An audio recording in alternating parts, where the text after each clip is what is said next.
जय हिंद बच्चों, आप सभी का अपने YouTube चैनल नमो भारत गणित में हार्दिक स्वागत और अभिनंदन है।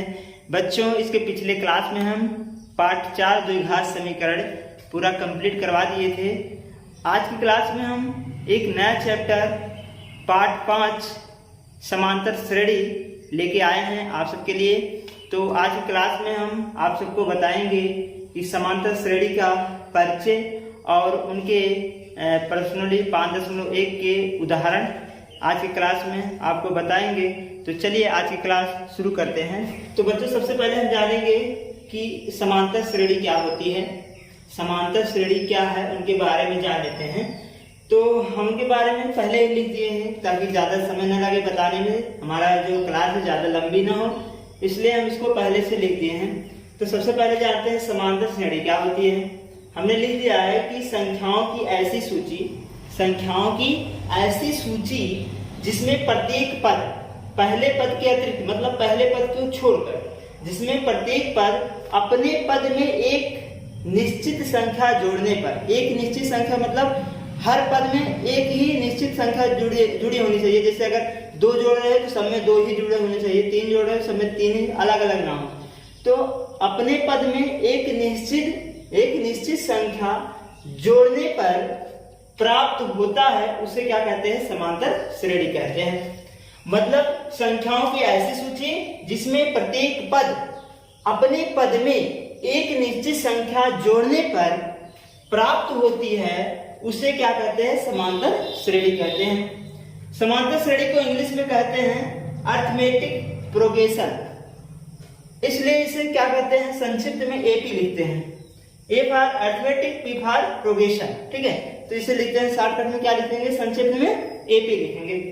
जैसे हमने यहाँ 3-4 उदाहरण दे दिया है। एक एपी समांतर श्रेणी है, पहला है 1, 3, 5, 7, 9 डॉट डॉट, ठीक है। अब यहाँ से देखा जाए कि समांतर श्रेणी में एक निश्चित संख्या जोड़ने पर, लिखा है एक निश्चित संख्या जोड़ने पर। देखिए 1 में 2 जोड़ा 3 आया, 3 में 2 जोड़ा 5 आया, 5 में 2 जोड़ा 7 आया, 7 में जोड़ा 2 तो आया 9। इसके मतलब एक निश्चित एक निश्चित संख्या जुड़ रही है, जो कि यह बताती है कि यह क्या है, एक समांतर श्रेणी है, ठीक है। ऐसा दूसरा भी है। अब इसमें देखिए, अगर हम इसमें +2 जोड़ दें, -7 में अगर +2 जोड़ दे तो -5 प्राप्त होगा, -5 में अगर +2 जोड़ दे तो -3 प्राप्त होगा, और -3 में अगर हम +2 जोड़ दे तो -1 प्राप्त होगा, और -1 में अगर हम 2 जोड़ दें तो 1 प्राप्त होगा। फिर वही कंडीशन क्या हो जाएगा, रिपीट हो जाएगा, ठीक है। तो ये हुआ हमारा क्या, यहाँ पर हमने इसको 2 बार लिख दिया है, एक ही बार रहेगा। तो ये हमारा क्या है, समांतर श्रेणी है। ऐसे भी है 90 है, 90 में 5 घटाएंगे 95 आएगा, 95 में 5 घटाएंगे 90 आएगा, 90 में 5 घटाएंगे तो 85 आएगा, 85 में 5 घटाएंगे तो 80 आएगा, 80 में 5 घटाएंगे तो आएगा क्या, 75। ऐसी बात नहीं है, इसके अलावा क्या करते हैं, घटा भी सकते हैं, ठीक है।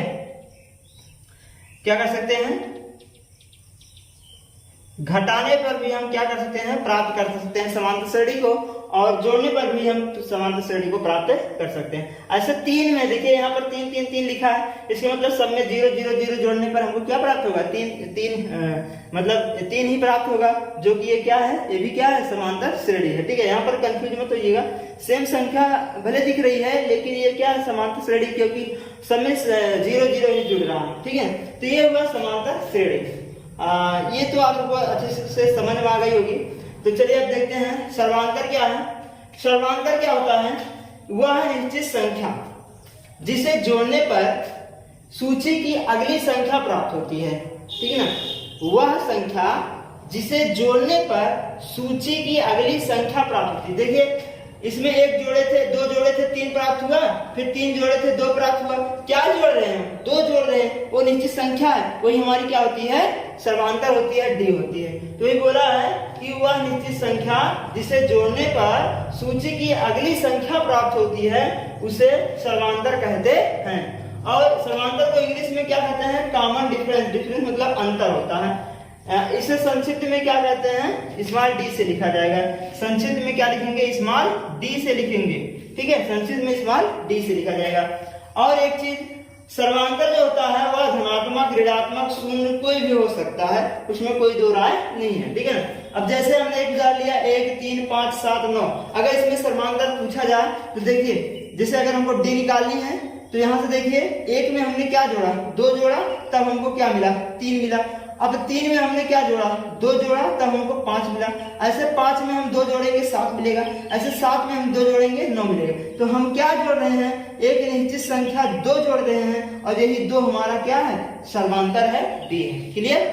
अब यहाँ देखिए जैसे है 100 95 90 85 80 75। अब इसमें देखिए, अगर 100 में से हम 5 घटा दे तो 95 हमें अगली संख्या मिल जाएगी।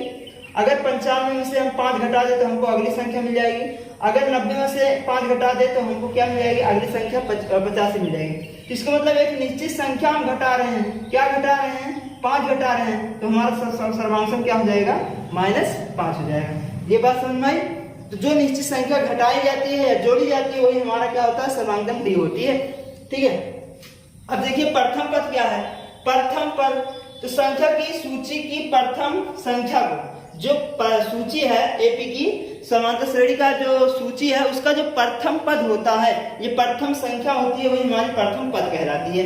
तो हमने लिखा है सूची की संख्या की सूची की प्रथम संख्या को प्रथम पद कहते हैं। प्रथम पद का इंग्लिश क्या होता है, फर्स्ट टर्म होता है। इसे संक्षिप्त में ए या A1 से लिखा जाता है। ए से लिखिए चाहे A1 से लिखिए। क्लियर। अब जैसे 1 3 5 7 9, इसमें प्रथम पद कौन है, ए है, तो ए बराबर 1 हो जाएगा, ठीक है। अब जैसे 9 12 15 18 21, इसमें प्रथम पद कौन है, ए है, तो ए बराबर हमारा कितना हो जाएगा, 1 हो जाएगा। तो बच्चों ये हमारे ख्याल से आपको अच्छी तरह से समझ में आ गई होगी। तो ये था समांतर श्रेणी, सर्वांतर, और क्या था, प्रथम पद था, ठीक है। अब चलिए आगे देखते हैं कि समांतर श्रेणी का व्यापक रूप क्या होता है, उसके बारे में जान लेते हैं। तो बच्चों अब जानेंगे हम समांतर श्रेणी का व्यापक रूप क्या होता है। तो समांतर श्रेणी का व्यापक रूप जानने के लिए चलिए शुरू करते हैं। सबसे पहले हम कोई एक जो है एग्जाम्पल ले लेते हैं समांतर श्रेणी की। तो लिखते हैं, माना कोई समांतर श्रेणी, माना कोई समांतर श्रेणी A1 A2 A3 A4 dot dot dot dot AN। ठीक, हमने क्या मान लिया, कोई एक समांतर श्रेणी है जो कि A1 A2 A3 A4 dot dot AN तक है, ठीक है। अब इसमें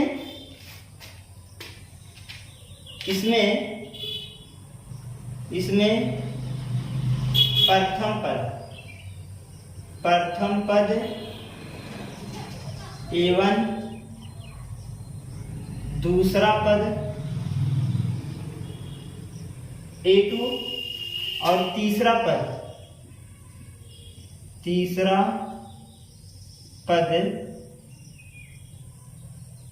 A3 तथा चौथा पद A4 है। ठीक इसी प्रकार यनवा पद AN है। हमने क्या माना कि कोई समांतर श्रेणी A1 A2 A3 A4 dot dot AN है, इसमें हमने क्या माना, प्रथम पद A1, दूसरा पद A2, तीसरा पद A3, चौथा पद A4, ऐसे डॉट डॉट। ठीक उसी प्रकार से यनवा पद AN है। ठीक, ये हमने मान लिया, ठीक है। अब इसमें अगर सर्वांतर निकाला जाए,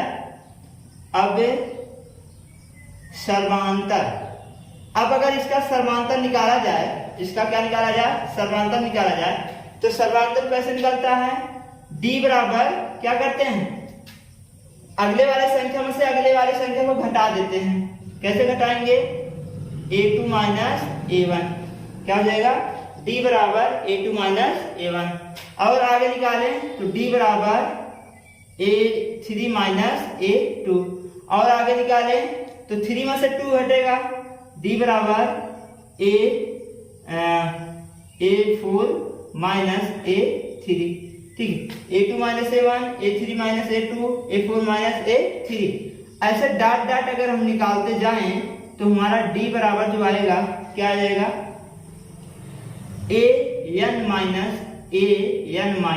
an-1। ठीक, कैसे लिखे हमने, 2 था 1 घटा 1 आया, 3 था 1 घटा 2 आया, 4 था 1 घटा 3 आया। जब n है तो 1 घटाएंगे तो n-1 आएगा। ये बात आपको समझ में आ गई होगी। ठीक है, तो ये हमारा क्या हो जाएगा, सर्वांतम हो जाएगा इस प्रकार से। ठीक है, अब इसको हम दूसरे भी रूप में लिख सकते हैं, या लिख सकते हैं इस क्रम को हम इस प्रकार भी लिख सकते हैं, कैसे लिख सकते हैं, अगर आपको a2 का मान निकालना है तो a2 यहां से अगर निकालना है तो ये इधर आएगा, तो हमारा हो जाएगा a2 यहां से निकालना है, ये इधर आएगा प्लस हो जाएगा, तो ये हो जाएगा a1 प्लस d बराबर क्या हो जाएगा a2। अगर यहां से a3 की मान निकालनी है तो a3 यहीं रहने दीजिए, a इधर आएगा प्लस हो जाएगा a2 प्लस d।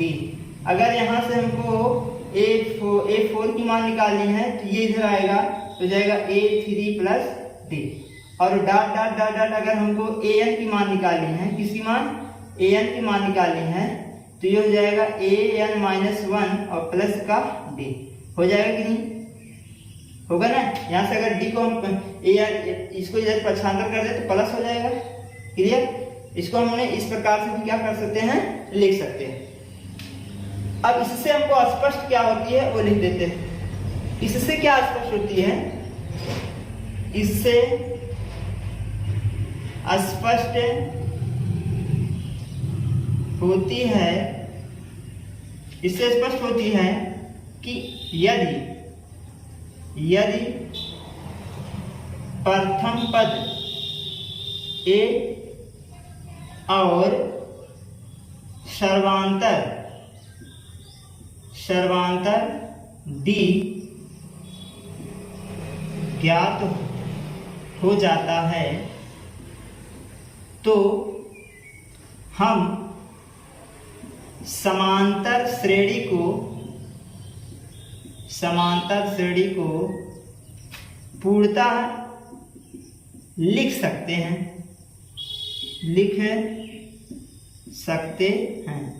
कैसे लिखेंगे, a plus d, a plus 2d, a plus 3d, a plus 4d, dot dot dot. ये हमारा क्या है, ये हमारा क्या है, समांतर श्रेणी का व्यापक रूप है। इसे हम क्या कहेंगे, समांतर श्रेणी का। तो ये हमारा क्या हो जाएगा, समांतर श्रेणी का व्यापक रूप हो जाएगा। ये क्या है, प्रथम पद, द्वितीय पद, तृतीय पद, ये फोर्थ पद, ये फाइव पद, डॉट डॉट ऐसे आपका क्या हो जाएगा, बढ़ता चला जाएगा। तो ये हमारा क्या है, व्यापक रूप है। तो यहां लिखेंगे जिसमें a प्रथम पद तथा d सर्वांतर, क्या है, d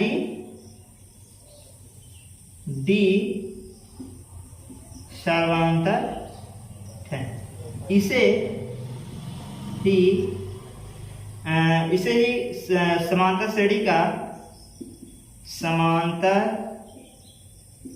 श्रेणी का व्यापक रूप कहते हैं। ठीक है, इसे क्या कहते हैं, समांतर श्रेणी का व्यापक रूप कहते हैं। ये हमारा d है। ठीक, तो बच्चों ये था हमारा क्या, समांतर श्रेणी का व्यापक रूप। हमने क्या माना कि मान लिया कोई समांतर श्रेणी a1 a2 a3 a4 dot dot an है, जिसमें प्रथम पद a1, द्वितीय पद a2, तृतीय पद a3, चतुर्थ पद a4 है। और इसी प्रकार से nवां पद क्या हो जाएगा, an है। अगर इसका सर्वांतर निकाला जाए तो सर्वांतर निकालने का सूत्र क्या होता है, द्वितीय पद माइनस प्रथम पद घटा दिए, द्वितीय पद में से प्रथम पद घटाएंगे तो हमारा सर्वांश आ जाएगा। तो द्वितीय पद माइनस प्रथम पद d आया, फिर अगले में से अगला घटाया, अगले में से अगला घटाया, ये हमने बता दिया। ऐसे क्या किया, इसी क्रम को हमें इस प्रकार से लिखना है। अगर a2 का मान निकालना है, इसको पक्षांतर करेंगे, ये आ जाएगा।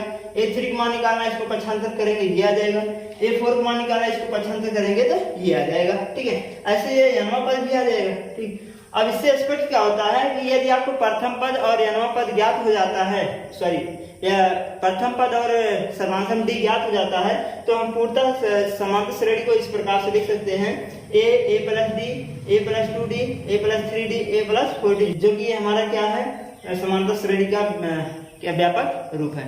ठीक है, तो बच्चों ये था समांतर श्रेणी का व्यापक रूप। अब देख लेते हैं उदाहरण क्या है इसका। तो ये बच्चों हमारा उदाहरण नंबर 1 है, प्रश्न 5.1 का।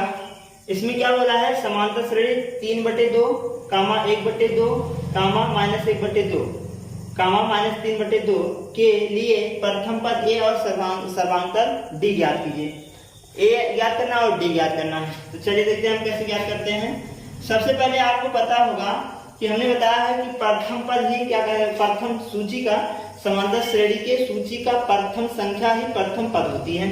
तो प्रथम संख्या हमारी क्या है, ये है हमारी क्या, प्रथम पद है। तो ये हमारा क्या है, प्रथम पद। तो लिखेंगे प्रथम पद, प्रथम पद a बराबर हमारा क्या हो जाएगा, 3/2 हो जाएगी। तो ये तो हमारी होगी प्रथम पद। ठीक है, अब कह रहा है कि इसमें d बताइए क्या है, सर्वांतर निकाल लीजिए। सर्वांतर, सर्वांतर जिसे हम d से लिखते हैं। सर्वांतर कैसे निकलता है, द्वितीय पद में से पहले पद को घटा दो। तो द्वितीय पद, ये हमारा द्वितीय पद, देखिए ये हमारा फर्स्ट पद हो गया, ये हमारा सेकंड पद हो गया, ये हमारा थर्ड पद हो गया और ये हमारा फोर्थ पद हो गया। तो हम क्या करेंगे, द्वितीय में से प्रथम को घटाओ, चाहे तृतीय में से द्वितीय घटाइए, चाहे चतुर्थ में से तृतीय घटाएंगे, तो हमारा सर्वांतर आ जाएगा। मतलब अगले में से उसके पिछले वाले को घटाना। तो क्या लिखेंगे, दूसरा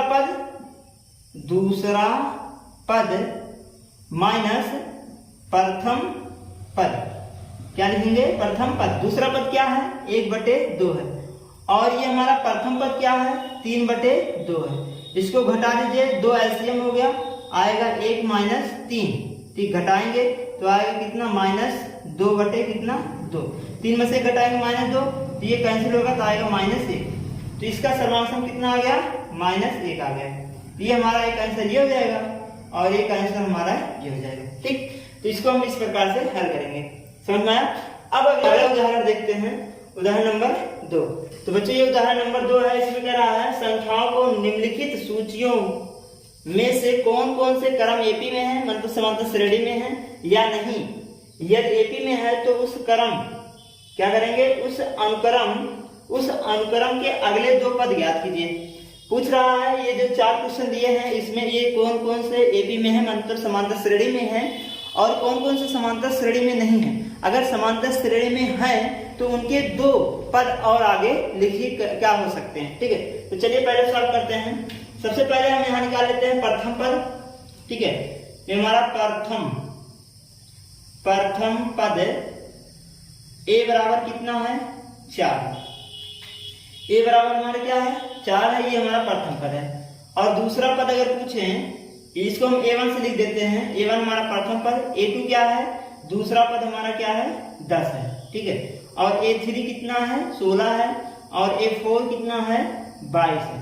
इस प्रकार से हम लिख सकते हैं, चाहे ना भी लिख लो कोई दिक्कत नहीं है। तो a1 4 है, a2 10 है, a3 16 है, a4 कितना है, 22 है। अब सर्वांतर निकालते हैं हम। सर्वांतर कैसे निकालते हैं, इसको हमने बता दिया है कैसे निकालना है, कि d बराबर कैसे निकालेंगे, कि द्वितीय पद में से प्रथम पद को घटा देंगे, a2 - a1। तो a2 - a1 जब करेंगे तो a2 का मान कितना है, यहाँ से 10 और 4 कितना आएगा, घटाने पर 6 आएगा।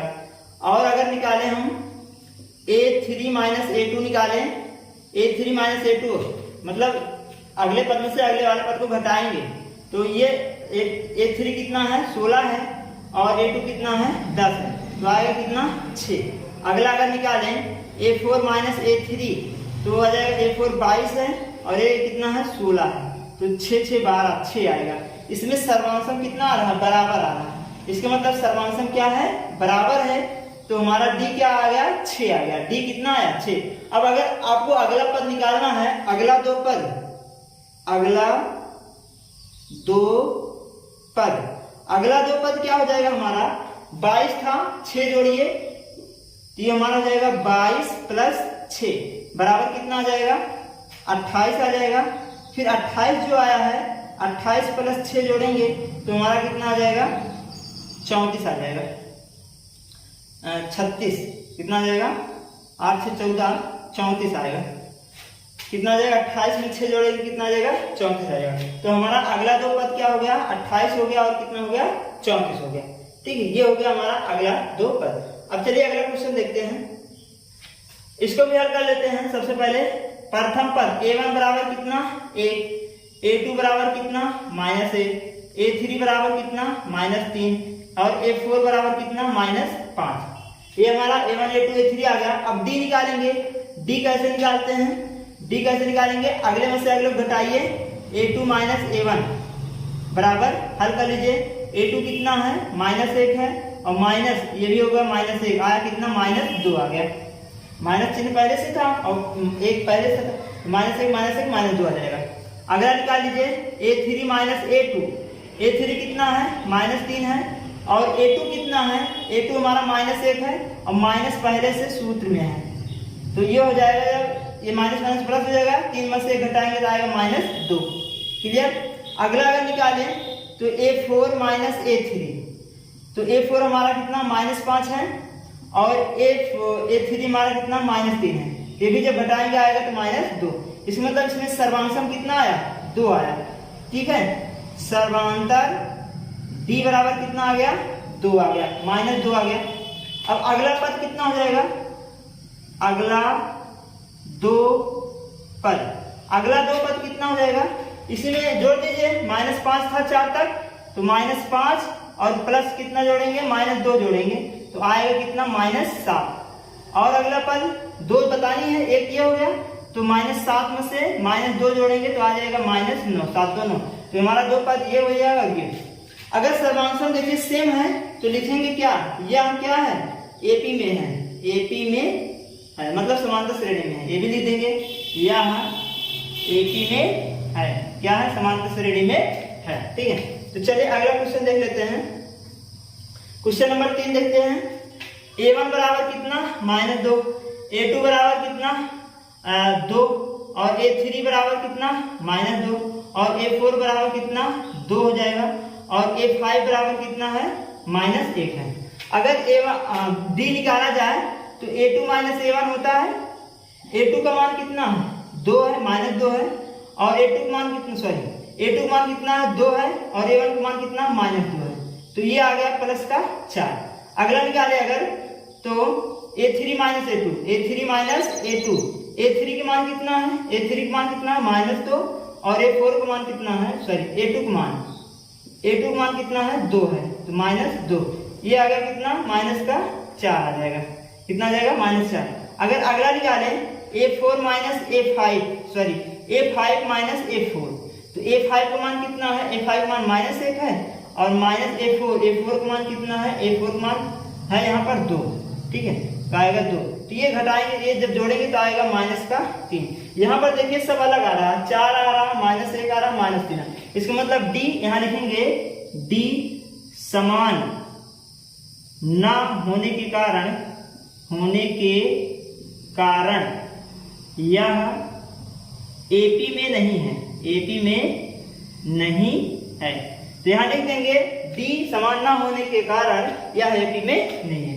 ठीक है, तो चलिए अगला देख लेते हैं, चौथा वाला। यहाँ अगर देखें तो a1 बराबर हमारा 1 है, ऐसे हम डायरेक्ट निकाल दे रहे हैं। d निकाला जाए तो a2 - a1 होता है, a2 का मान कितना है, 1 - 1 बराबर 0। अगला निकाले a3 - a1, a3 कितना है, 1 है और a2 कितना है, 1 है, इसका मतलब ये भी 0 आया। अब निकालेंगे a4 - a3, a4 - a3, a4 कितना है, 1 2 3 4 2 है और a3 कितना है, 1 है, तो ये हमारा कितना आया, 1 आया। अगला निकालें a5 - a4, a5 कितना है, 1 2 3 4 5 2 है और a4 कितना है, आगे नीचे 2 है, बराबर 0। यहाँ पर देख लीजिए कि 0 आया, 0 आया, फिर 1 आया, फिर 0 आया। इसका मतलब ए बी क्या है, ए बी में नहीं है। लिखेंगे डी का मान समान न होने के कारण यह एपी में नहीं है। तो क्या लिखेंगे, डी का मान समान ना होने के कारण यह एपी में नहीं। तो बच्चों ये था उदाहरण नंबर 2।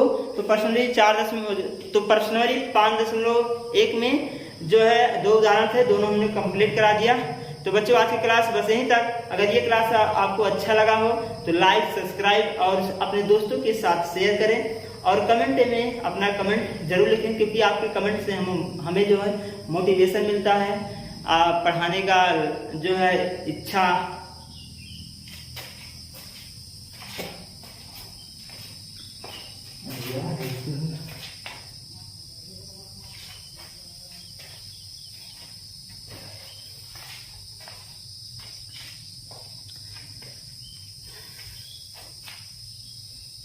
तो बच्चों ये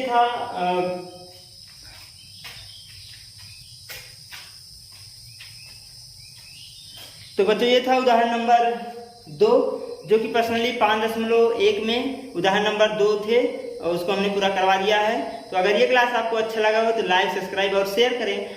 और अगर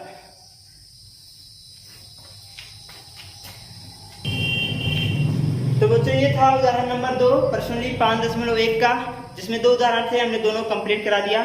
तो आज की क्लास बस यहीं तक। अगर ये क्लास आपको अच्छा लगा हो तो लाइक, सब्सक्राइब और शेयर करें अपने दोस्तों के साथ और कमेंट में अपना कमेंट जरूर लिखें, क्योंकि आपके कमेंट से हमको मोटिवेशन मिलता है पढ़ाने में। तो बच्चों आज की क्लास बस यहीं तक। जय हिंद, धन्यवाद।